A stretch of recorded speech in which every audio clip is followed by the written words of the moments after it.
Fabulous 4 और fab 4 ये modern cricket की वो टर्म है जिसने सभी फैंस को इतना ज़्यादा एंटरटेन किया है जिसकी कोई हद नहीं। मैं बात कर रहा हूँ करंट क्रिकेट के 4 सबसे बड़ी शख्सियत विराट कोहली, जो रूट, स्टीव स्मिथ और केन विलियमसन की। एक्चुअली न्यूजीलैंड के मार्टिन क्रो ने 2014 में फैब 4 वर्ड का यूज़ करके फ्यूचर के उन 4 पोटेंशियल बैटिंग सुपरस्टार की प्रेडिक्शन की थी जो आने वाले वक्त में वर्ल्ड के बेस्ट टॉप 4 बैट्समैन बन सकते थे। मार्टिन ने विराट, रूट, स्मिथ और विलियमसन को इस लिस्ट में शामिल करके उनको Sachin Tendulkar, Ricky Ponting, Brian Lara और जैक कालिस के सक्सेसर के तौर पर रखा। साल 2014 वो साल रहा जब इन चारों बैटर्स ने कंसिस्टेंटली स्कोर करना शुरू किया और फैब 4 जैसे शब्दों से इनको मॉडर्न एरा ग्रेट्स के तौर पर पहचाना जाने लगा। शुरू में हमने इन चारों प्लेयर्स को हर एक फॉर्मेट में अपना बेस्ट देते देखा था, मगर फिर एक दौर ऐसा आया जब विराट ओडीआईज और टी20 में बाकी के प्लेयर्स को सिंगल हैंडेडली पीछे छोड़ के सबसे आगे निकल गए। टेस्ट क्रिकेट ही एक ऐसा फॉर्मेट था जहां हमें सही मायने में फैब 4 की रियल फाइट देखने को मिलती थी। एक लंबे समय तक ओल्ड फॉर्मेट में बेस्ट रहने के बाद विराट कोहली की जब फॉर्म ने उनका साथ छोड़ा, तब जाके बाकी के प्लेयर्स को एक और मौका मिला नंबर 1 बनने का। और आज सिचुएशन ऐसी हो गई है कि लोग विराट को बिल्कुल ही नजरअंदाज से करते जा रहे हैं। तो क्या विराट सच में अब वो कारनामे नहीं दोहरा सकते? बाकी के प्लेयर्स के पास क्या एडवांटेजेस हैं जो उनको विराट से आगे पहुंचा सकता है? तो आइए जाने फैबुलस 4 के बारे में और भी ज्यादा इंटरेस्टिंग वे में। विराट कोहली हमेशा से ही ओडीआई में बाकी फैब 4 के प्लेयर्स के कंपैरिजन में काफी आगे रहे हैं। सेम टी20 में भी विराट बाकियों से बेहद बेहतर बैट्समैन के रूप में निकले हैं। यहाँ तक कि रूट ने अपना आखिरी टी20 2019 में खेला था। वहीं स्मिथ ने 14 सालों में सिर्फ 67 टी20 मैचेस ही खेले, जिससे पता चलता है कि ये दोनों प्लेयर्स इस फॉर्मेट में अपनी नेशनल टीम तक के लिए भी जगह सीमित नहीं कर पाए। केन विलियमसन कंपैरेटिवली रूट और स्मिथ से ज़्यादा मैचेस खेले, बट उनका स्ट्राइक रेट सिर्फ 123 का रहा, जिसकी वजह से वो कभी अपने आप को इम्पैक्टफुल नहीं बना पाए। कोहली ने अपना टेस्ट डेब्यू 2011 में किया और दिसंबर 31, 2020 तक आते आते उन्होंने 87 मैचेस खेले और 147 इनिंग्स में 53 के एवरेज से 7,318 रन्स बनाए, जिसमें उनके बैट से 27 हंड्रेड्स एंड 23 50s निकले। विराट कोहली ने 2016 की शुरुआत 44 के टेस्ट एवरेज और 11 हंड्रेड्स, जो कि उन्होंने 41 टेस्ट खेल के स्कोर किए थे, उनके साथ की थी।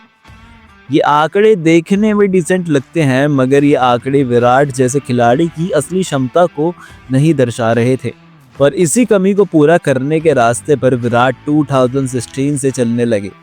फिर पूरे 4 साल तक हमने विराट का वो पीक करियर देखा जिसे शायद आने वाले लंबे समय के लिए हर एक उभरते हुए खिलाड़ी के लिए बेंचमार्क का काम करेंगे। कोहली ने सबसे पहले होम कंडीशन में शानदार तरीके से रन बनाए, जिसमें उन्होंने न्यूजीलैंड, इंग्लैंड और बांग्लादेश के अगेंस्ट इंडिया में डबल 100 स्कोर किए।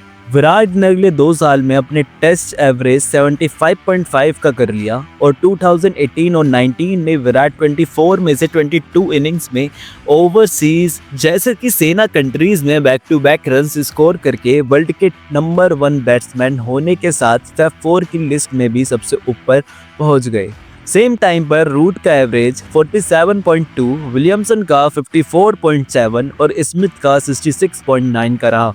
मगर पिछले कुछ वक्त से विराट कोहली फैब 4 के इलाइट क्लब से पिछड़ते हुए से दिखे हैं। 2021 से कोहली ने रन्स बनाने के लिए बहुत स्ट्रगल किया है। उन्होंने तब से ही ऐसी पारी नहीं खेली जिन पारियों से वो इस खेल के लेजेंड बने थे। साथ ही इस टाइम इंटरवल में फैब 4 के विलियमसन एंड रूट ने अपने गेम को और भी ऊंचाई पर पहुंचाया है। जो रूट ने तो रनों का ऐसा पहाड़ खड़ा किया है कि लोग अब उनको सचिन तेंदुलकर के रिकॉर्ड तोड़ने के पाथ पर चलते हुए देख रहे हैं। 2021 के बाद से टेस्ट में कोहली सिर्फ 26 मैचेस ही खेले हैं, जिसमें उन्होंने 1530 रन्स बनाए हैं, जिसके कारण उनका एवरेज गिर करके 35.38 का हो गया है। 26 में से 11 मैचेस विराट ने घर पर खेले, जिसमें सिर्फ 586 रन ही बना पाए। इस पीरियड में विराट 3 बार बिना खाता खोले आउट हुए, तो 23 इनिंग्स में 25 या उससे कम रन ही बना पाए। विराट स्पिनर्स के सामने भी फंसते हुए से दिखे हैं, जहां पे 2021 से उन्होंने केवल 653 रन से स्पिनर्स के अगेंस्ट स्कोर किए हैं और 20 बार स्पिनर्स को अपना विकेट दिया है। अगर बात करें स्टीव स्मिथ की, तो स्मिथ ने अपना टेस्ट डेब्यू पाकिस्तान के अगेंस्ट किया था, जहां पे उनको नंबर 8 पर बैटिंग का मौका मिला और स्मिथ ने फ्रंट लाइन स्पिनर के रूप में 3 विकेट्स भी लिए, जिसके चलते ऑस्ट्रेलिया वो मैच जीता। 2013 में एक लंबे टाइम के बाद स्मिथ को फिर से मौका मिला टेस्ट मैच खेलने का। इस बार स्मिथ ने अपनी स्किल्स में बहुत ही ज़्यादा बदलाव किया था।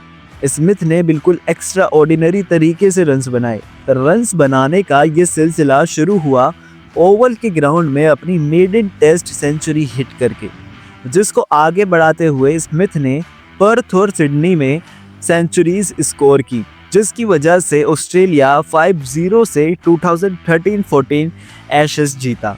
और इस तरह शुरू हुआ स्मिथ के करियर का वो पीक टाइम पीरियड, जिसमें उन्होंने इंडिया के अगेंस्ट होम सीरीज में 4 सेंचुरीज स्कोर की। साथ ही न्यूजीलैंड, वेस्ट इंडीज, इंडिया जैसे टफ कंडीशन में भी एक के बाद एक 100 स्कोर करते चले गए। स्मिथ के पीक के बारे में एक और जो बहुत ही इंटरेस्टिंग फैक्ट है वो ये है कि स्मिथ लगातार 4 साल तक हर एक कैलेंडर ईयर में 1000 से ज़्यादा run at average of 70+ score बनाने वाले वर्ल्ड के इकलौते प्लेयर थे।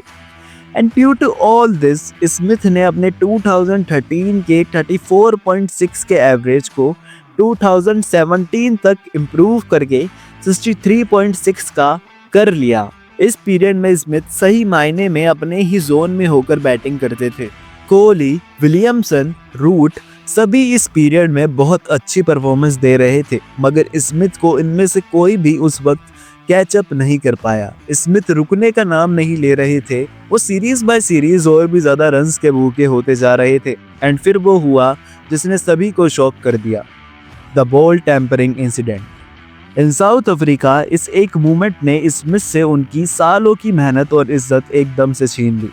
स्टीव स्मिथ को इसका खामियाजा 1 साल के बैन के रूप में चुकाना पड़ा। 2019 में कमबैक करते हुए स्मिथ को मौका मिला टेस्ट क्रिकेट की सबसे बड़ी राइवलरी में अपने आप को प्रूव करके लोगों को बताने का कि उनकी एक गलती के लिए आप उनको हमेशा के लिए नजरअंदाज नहीं कर सकते। इस बार स्मिथ को अपोजिशन के प्लेयर के अलावा क्राउड को भी फेस करना था। इंग्लिश क्राउड पूरी तरह से स्मिथ पर बूइंग करके उनको मेंटली वीक करने की कोशिश कर रहा था, और तब पूरे वर्ल्ड ने स्मिथ का असली कैरेक्टर देखा। स्मिथ ने पूरी तरह से अपने आप को आउटसाइड नॉइज़ से अलग करके अपनी इनिंग्स बिल्ड करने पर फोकस किया, और इस तरह उन्होंने सभी डिफिकल्टीज को फेस करते हुए शानदार सेंचुरी हिट की। स्मिथ ने फर्स्ट इनिंग में 144 रन स्कोर किए, तो उससे भी ज़्यादा इम्पोर्टेंट सेकंड इनिंग में 142 रन स्कोर करके ऑस्ट्रेलिया को इंस्पायरिंग टेस्ट मैच जिताने में बहुत मदद की। साथ ही स्मिथ के ऐसी परफॉर्मेंस ने ऑस्ट्रेलिया को सीरीज रिटेन करने के लिए मोटिवेट किया। करंट टाइम में स्मिथ का फॉर्म भी विराट कोहली की तरह काफ़ी इनकंसिस्टेंट सा लगा। अगर बात करें WTC साइकिल 2023 एंड 25 की, तो स्मिथ के नंबर्स बड़े ही अंडरवेलमिंग रहे हैं, क्योंकि स्मिथ से हम सब उनके स्कोर में ग्रेटनेस की ही उम्मीद रखते हैं। इन 11 test matches in new WTC cycle, Smith ने 22 इनिंग्स में सिर्फ 718 रन बनाए। मौजूदा हालात इसी बात पर इशारा कर रहे हैं कि स्मिथ भी अपनी फॉर्म को वापस पाने में नाकामयाब रहे हैं।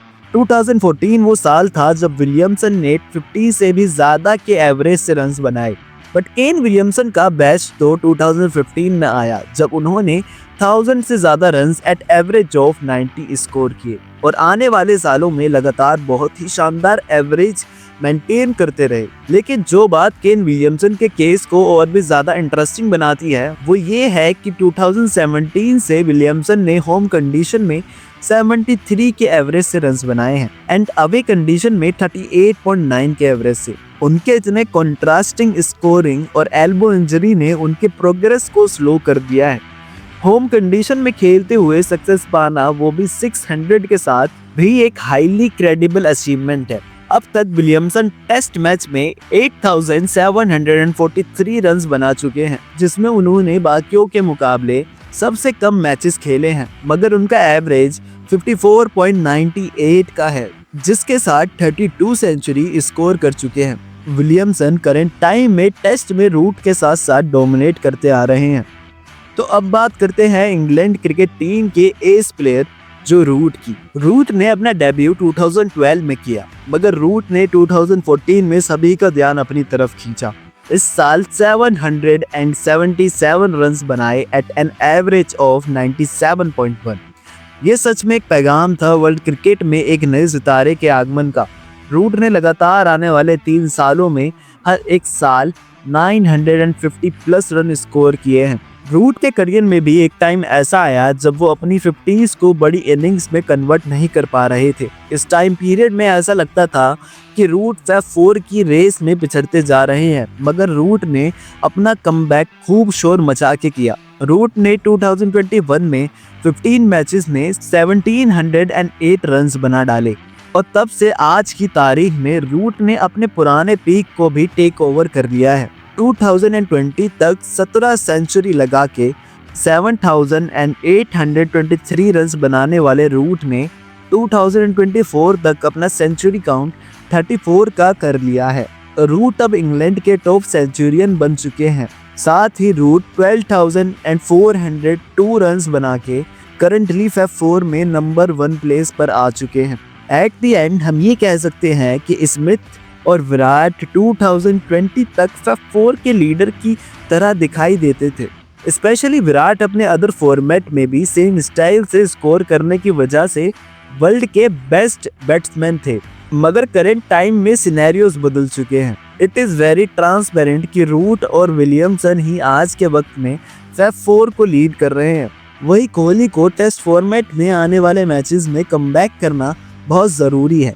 तो दोस्तों, मैं आशा करता हूँ कि आप लोगों को ये वीडियो बहुत पसंद आया होगा। अगर आप लोगों को ये वीडियो पसंद आया है तो इस चैनल को आप सब्सक्राइब कर सकते हैं एंड इस वीडियो को लाइक कर सकते हैं और कमेंट के अंदर हमको बता सकते हैं कि आपको नेक्स्ट वीडियो किस टॉपिक पर चाहिए। मैं मिलता हूँ आपको नेक्स्ट वीडियो में, तब तक के लिए बाय बाय।